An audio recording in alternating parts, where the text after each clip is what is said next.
No matter what happens, the sun will always rise in the east, waves will always crash against shores, and we will always have new phones to look forward to.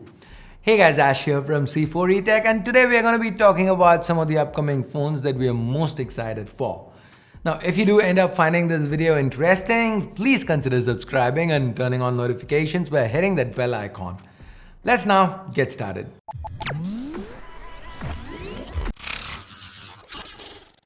So for this list, we are including phones that aren't available for purchase yet. So devices like the Pixel 4a or the Redmi K30 Ultra, which, while exciting, they have been out in some markets for a while and we've discussed them in detail. So I'm not going to talk about them again today. So with that said, let's start off with the usual last quarter suspects, the new iPhones. Now, the biggest rumor surrounding the iPhone 12s is that this time around, we are expecting a huge design change from Apple. Now, a lot of leaks have pointed towards Apple going for a glass sandwich design with a metal frame holding it together, kind of like the new iPad Pro 2020, and well, pretty much similar to all other flagship phones out there. But then there's also a separate leak that suggests we may get smaller notches in the iPhone 12s thanks to a new and improved true depth camera system. Not only that, the camera module to the back might get a LiDAR scanner. Again, similar to what we've seen with the new iPad Pro. These devices are also expected to come with the new Apple A14 Bionic chips and include 5G capability, making them the first iPhones with 5G. On top of that, the larger iPhones also expected to get a 120Hz AMOLED panel, which leads us to the three rumored sizes. The smallest ones to be just 5.4 inches, interestingly. That would make it one of the smallest iPhones to have been released in recent years. I mean, barring the iPhone SE 2020, of course. Now, we might also be getting a 6.7-inch iPhone, which would make it the largest iPhone till date. So overall, lots of interesting rumors on the new series of iPhones. Unfortunately, it looks like Apple is facing some supply chain issues, as admitted by themselves. So this might lead to significant delays, especially for the Pro models. So temper your expectations, folks, and maybe take a look at what's on the other side. So let's start off with the new Google Pixel 5. Rumors seem to suggest that for 2020, Google might skip on the supersized version of the flagship and just stick to the regular old Pixel. With all other OEMs launching Ultra and Pro variants, the Google Pixel 5 would be a refreshing flagship if that indeed turns out to be true. Design-wise, we are expecting the Pixel 5 to look similar to the Pixel 4, and like the iPhones, the Pixel 5 should also come with 5G support. That being said, the internals might be the biggest shocker.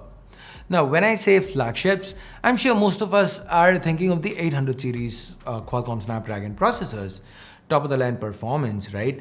But this time it seems like the Pixel series may buck that trend and Google might instead opt for a 7 series processor like the 765, 765G or even the 768G. Surprisingly, the leaks point towards the other specs being quite high-end. So we might see the Pixel 5 retain the IP rating, come with 6+ gigs of RAM and have 128 gigs of fast onboard storage. We are also expecting a higher capacity battery along with a 120Hz panel. Now, other than the SoC, the most interesting part of the Pixel 5 might just be that leaked price tag. At around $649 or 50,000 rupees converted, it's still a little expensive, especially if Google's skimping out on the flagship specs. Talking about expensive, we have this year's foldables, and let's start with the Z Fold 2. This comes with some major improvements.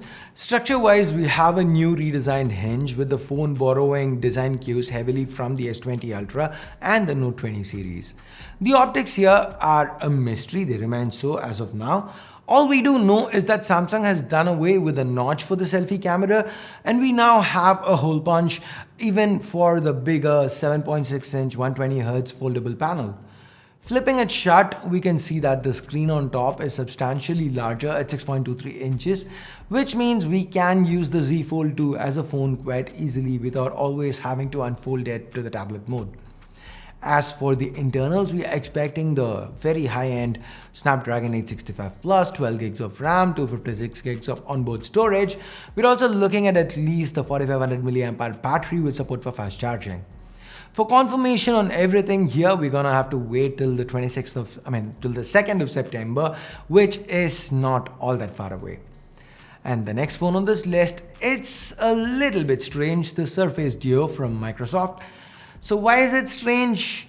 Well, first off, it's from Microsoft and they haven't made a phone in years. Then there's the fact that the specs are a little dated.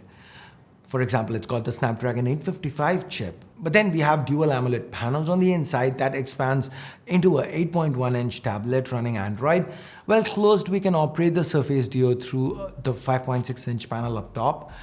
Also AMOLED, by the way. Remember, this is not a foldable display, but there are two screens instead, kind of like LG's V60 implementation. But it is a Surface device, so it comes with a Surface Pen, and I guess I'm curious to see what Microsoft can bring to this form factor. The Surface Duo seems more like a prototype though than an actual device, that actual retail device, but nevertheless, I am kinda excited for it. Now moving on to the final flagship on our list, the Asus Zenfone 7 or 7Z. That is what it was when I wrote this, but it's recently been confirmed to be the Zenfone 7. That's what the latest leaks indicate. Last year, the 6Z managed to deliver a very compelling flagship experience in what I'd call a budget flagship price point. And they had those very interesting swivel cameras on there too. So I'm definitely excited to see what they've been cooking up for us this time around. First off, flip-out cameras are supposed to be making a return and we are to get the expected speed bump, but rumors seem to point towards the Snapdragon 865 and not the 865 Plus that we've seen with the ROG Phone 3. Other leaks point towards the LCD panel being retained and a 60Hz refresh, not a higher refresh rate. That's the latest round of rumors. Now, with the Taiwan launch scheduled for August 26th, yes, that's just next week, we are gonna know all the details of the 7 pretty soon. Now with so many phones being launched, especially in the budget segment, it's gonna get really difficult to be hyped up or excited about any of the budget segment phones. After all, a lot of them these days are just rebrands of each other, and well, it looks like that trend is all set to continue with the Poco C3. The Poco C3 is basically a rebranded Redmi 9C, and it should be coming to India pretty soon. Now the reason I'm including this in the top upcoming smartphones list is because this should mark Poco's entry into the sub 10K segment. And I'm excited to see how that is going to shape up, especially against the Redmi 9 Prime. As for specs, the Poco C3 might come with a MediaTek G35 chipset, which would be powering a 6.53-inch HD Plus panel, and there is supposed to be a 5000 mAh battery alongside a triple camera setup. On the Realme front, we are looking at two new launches, the Realme 7 and 7 Pro. They are expected to launch real soon. Now we don't really know a lot about these two phones, but it seems like we might finally be getting AMOLED panels on these phones. So they're also supposed to have quad camera setups, with the primary camera being a 64 megapixel sensor. That being said, the most impressive leak thus far has been about their charging speeds. Both are expected to have support for 65 watt fast charging, which for the sub 20K category is pretty insane. They've also been tipped to have larger batteries inside, 4300 for the 7 and 4500 mAh for the 7 Pro. Now we can't really mention larger batteries and skip over the Samsung M41. According to leaks, this new entry into the M series is supposed to be carrying an absolutely massive 6800 mAh battery. Honestly, I have no idea how heavy this phone is gonna be if leaks indeed turn out to be true. In fact, there are certain other leaks pointing towards 7000 mAh. But hey, I can't wait to find out either way.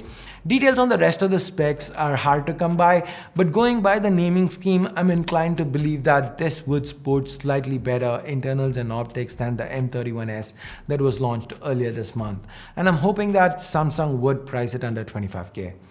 And with that, we get to the end of this list. These are the top phones that we are looking forward to in the near future. Now, of course, with so many phones being launched, we are bound to have missed out on some of the upcoming launches. So if I've not included your favorite phone, that the one that you are looking forward to the most, drop a comment down below and let me know. And with that, we have arrived to the end of the video. As always, thumbs up, thumbs down based on whatever you felt about it. Subscribe, turn on notifications by hitting that bell icon if you haven't yet. And thanks a lot for watching. Till next time, my name's Ash. You've been watching C4E Tech, and I'm signing off for now. You guys have a great day. Bye-bye.